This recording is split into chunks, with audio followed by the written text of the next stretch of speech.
What's going on, everyone? It's your boy Ethan. Hope you're having a great day. Welcome back to another video on the channel. Today we're playing a 1-2 session at MGM Springfield, good old stomping ground, and we get into a ton of interesting spots. As you can tell from the title, we play a super long session, so got a ton of interesting hands to go over and would love your feedback on them, so let's get into them. Very first hand here, we have Ace-Jack offsuit in middle position. Yeah, two limpers to me. I make it $15. My direct left cold calls, and one of the limpers call as well, so three ways to the flop of Jack 3-4 with two diamonds.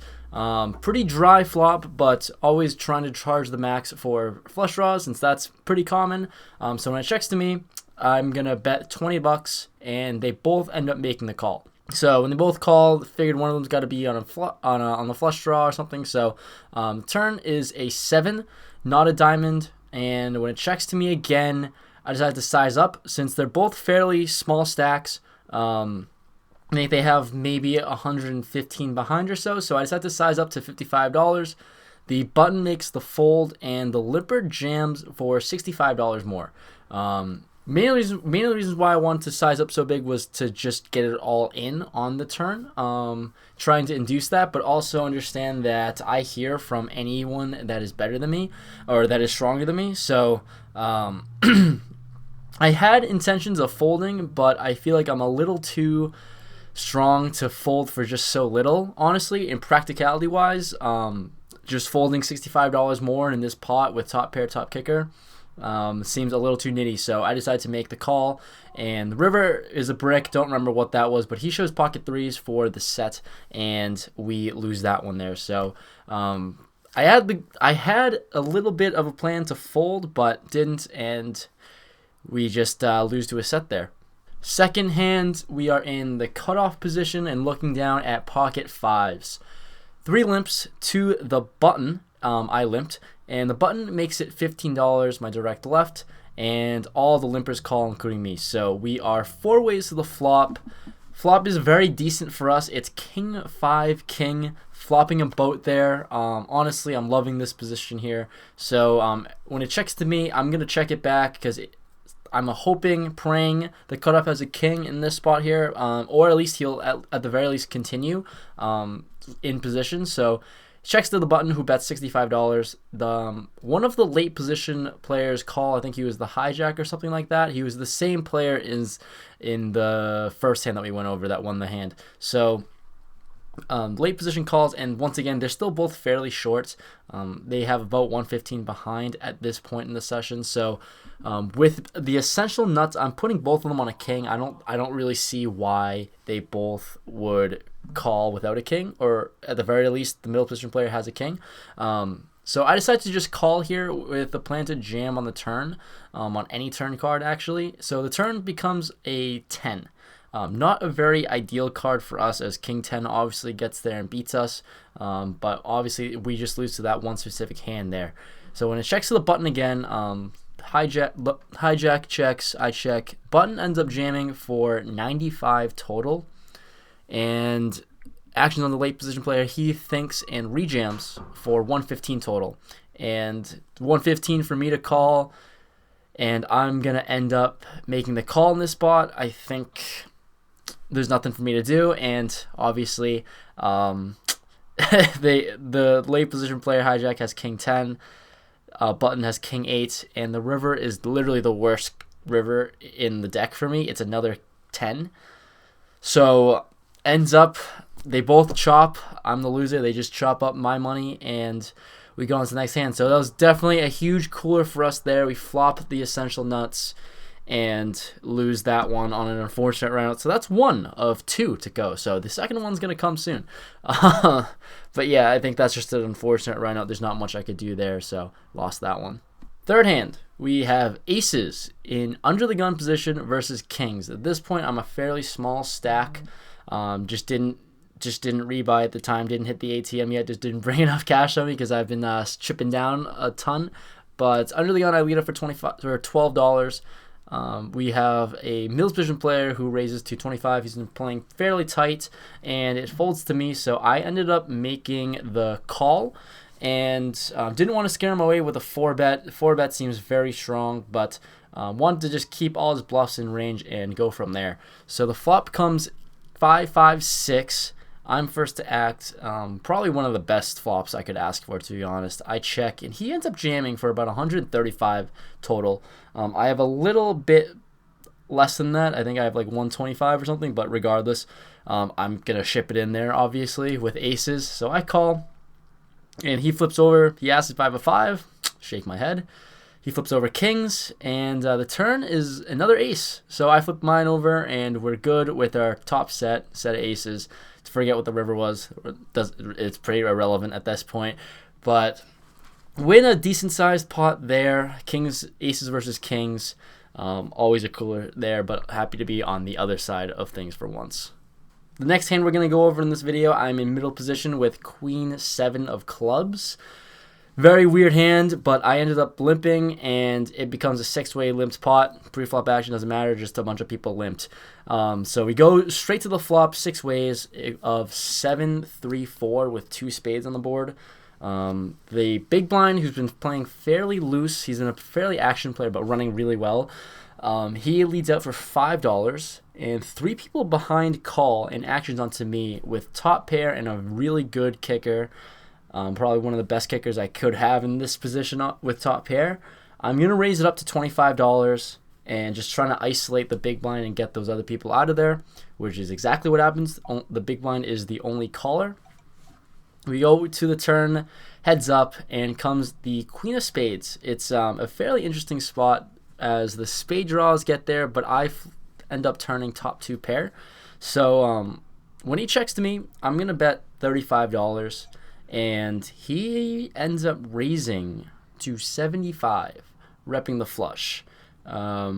Weird spot. I think I fold here almost all the time if I didn't just turn top 2. So I'm a little too strong to just fold here. So in this spot, I beat any bluffs and I beat any strong top pairs or something like that. But I ended up just making the call, smooth calling there in this spot, and the river is a horrible card. It's a 6 of spades, so 4 spades on the board. I don't have one, obviously. He ends up checking, and I'm happy to check it back to get the showdown. He shows 10-7 offsuit with the 10 of spades, so we lose that one there to a terrible run out. Looking back on it, like, I don't think... Obviously, with that exact holding, I will always just jam it in or re-raise on the turn after his raise. But, I mean, there's no way to put him on that. But he just wins that one in very stupid fashion, playing just not ideal. Honestly, I would have much rather have just lost to, like, a normal spade or something like that. But unfortunate there. Just, as you can tell, I'm not running very well in this spot. After this hand, I go in, and I was already in for 700. I go rebuy for another 500, add that on the table. So I'm in the session for 1200 now. So ideally, the goal is to run things up and hopefully just claw back. The next interesting spot we'll go over is me being in the big blind with pocket 10s. Finally, a very good playable hand that I can get it in there with. So there's 6 limpers to me. I'm going to raise it up to $17, just adding additional 15. Don't want to look too strong, but only a loose middle position player calls as well. So I've been on an action table. People are playing fairly loose. I'm just trying to get involved a lot of the time. But he calls, and we go heads up to the flop of King 9-7 with 2 diamonds on the board. Don't have a diamond in the hand, and I'm first to act, so I'm just going to check. He leads out for 25, or he bets $25, and I'm gonna just make the call here. Hoping to see a fairly safe turn card. Turn is interesting. It's a 10 of diamonds, so diamond draw gets there. I flop a middle set, and it's an interesting spot. But I'm still gonna check it back, putting all his bluffs still in range. He can bluff the diamonds if he wants. I'd love for him to do that. So he ends up only betting $25 again. He has about $125 in his stack total. So he has about 100 behind after this bet. There's not going to be a whole lot of river cards I'm going to love. Obviously, another diamond is going to kill all of our action. And if he has something like 2 pair, King 9, he'll happily get it in. So... yeah, I mean, obviously it's a magical 10, and I'm happy to get that. So I'm going to just jam for 125 effective, putting them all in, and he quickly makes the call. River is a brick. I show, and he shows ace-king. So He limped with ace king, and I hit a magical 10 on the turn, so I'm happy to take that one down and finally have some chips come over my way after a fairly rough start to the session. Moving on, we are in the low jack with 8-6 offsuit. Before you go and comment down below, yes, I know I shouldn't be in this hand ever, but I was super card dead, and I just wanted to get involved on a very action table, so there's one limper to me, or no, there's one limper to the middle position player who seemed like fairly inexperienced, and he makes it $12. So I'm happy to play this hand, kind of just raggedy trash, against fairly inexperienced players because I can navigate flops a little bit better. So he makes it $12. I call as the low jack. The button calls, and then action of the big blind, who raises it up to $30. It's a fairly small raise given how much money is already in there with two callers after a $12 raise, but regardless, the middle position I call and the button called as well. So we are 4 ways to the flop of Jack 10-5 with 2 diamonds. Absolute blank of a board and flop there for us, so we're going to give up a lot of the time. Surprisingly, it checks to me, I check, and the button checks. So action checks all the way through on the flop, which is very surprising. Turn is a 7, so probably one of the most magical cards I could ask for. I am now open-ended, so when it checks to me again, I'd love to just take this down with 8 high. It doesn't seem like a lot of people have anything or are connected with anything, so take a stab at it in position, and I lead out for $85, or I bet the $85. The button folds, and the big blind, who was the pre-flop raiser, is the only caller.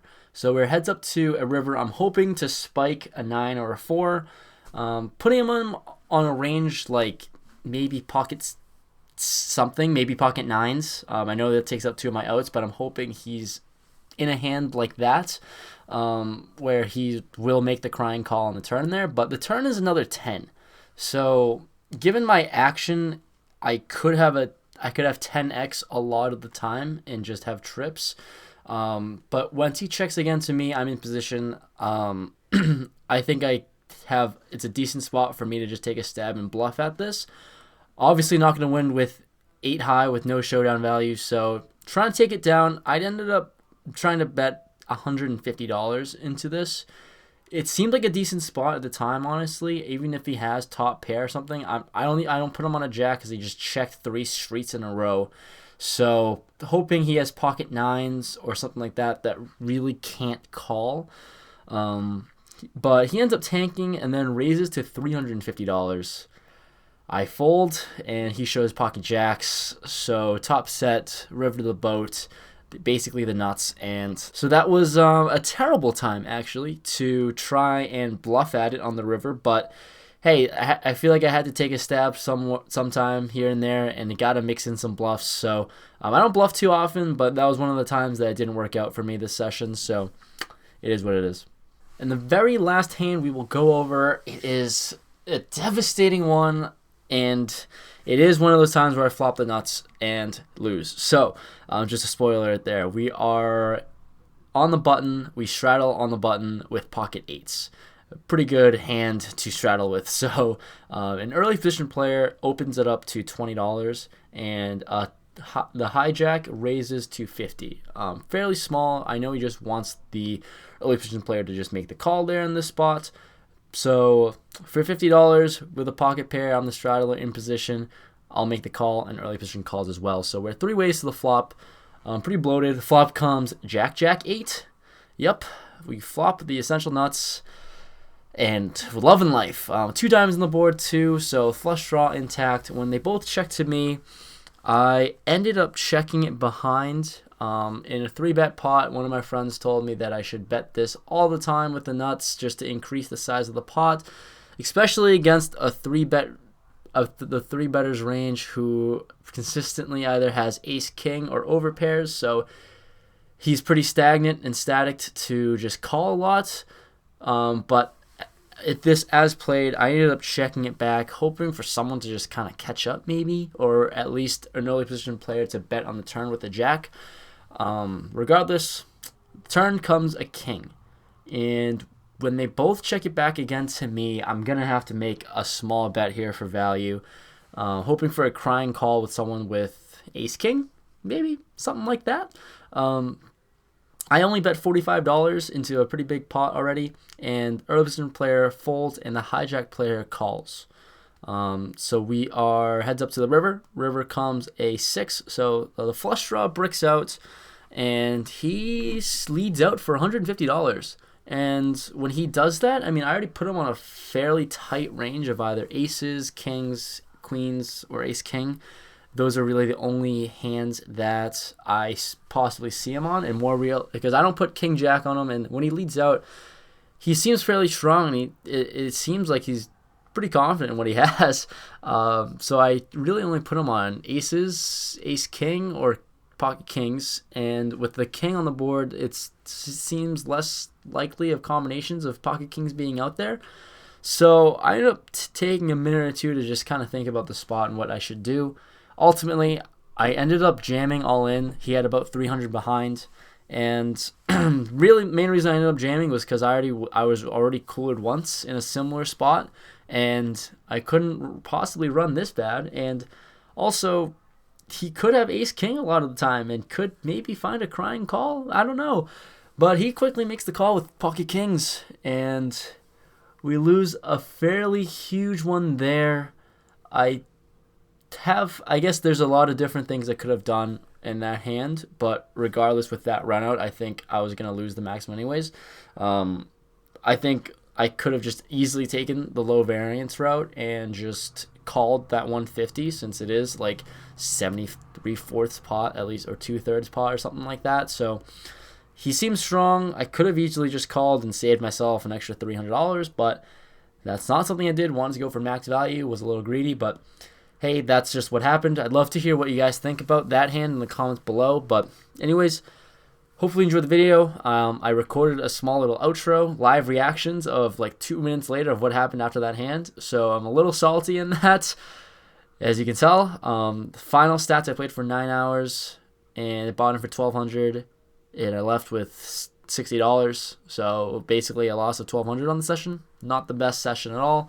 But hey, we'll go to the outro. Just got back into my car after that cooler hand with pocket eights. Ended the session right then and there after I lost that hand. Played for 9 hours, down almost $1,200. Definitely the worst session I've had to date for sure. That beats it. I was definitely not rattled at all or tilted after the first cooler with pocket fives, but having it happen again on that very last hand with pocket eights, I'm definitely very frustrated with just how the cards have been dealing with me. So that's tough to lose a huge hand. I think I could have saved $300 looking back at it. I didn't need to jam. I could have just called, but went for the higher variance route and wanted to just get max value. I think maybe I didn't put king jack in his range at all at a 3-bet, so eliminated that hand. It was either aces, ace king, or kings. And he had that one hand that I lost to. So unfortunate run out there. That's just annoying. But what am I going to do? Cooler twice, 2 fairly big pots, and just a bad session overall. But hopefully we'll get back at it next time. So hopefully you enjoyed the video. Subscribe if you're new to the channel. If you made it this far, I'm doing something right. You kind of like the content, I hope. So yeah, subscribing, it kind of heals the pain, I guess, because I'm just a broke college student trying to make some extra cash at 1-2. But here we are, down 1,200 in a session. But anyways, hopefully you enjoyed. It kind of sucks right now because it literally just happened like 2 minutes ago, and I'm definitely very salty, but it's all right. Hopefully you enjoyed the video. See you guys.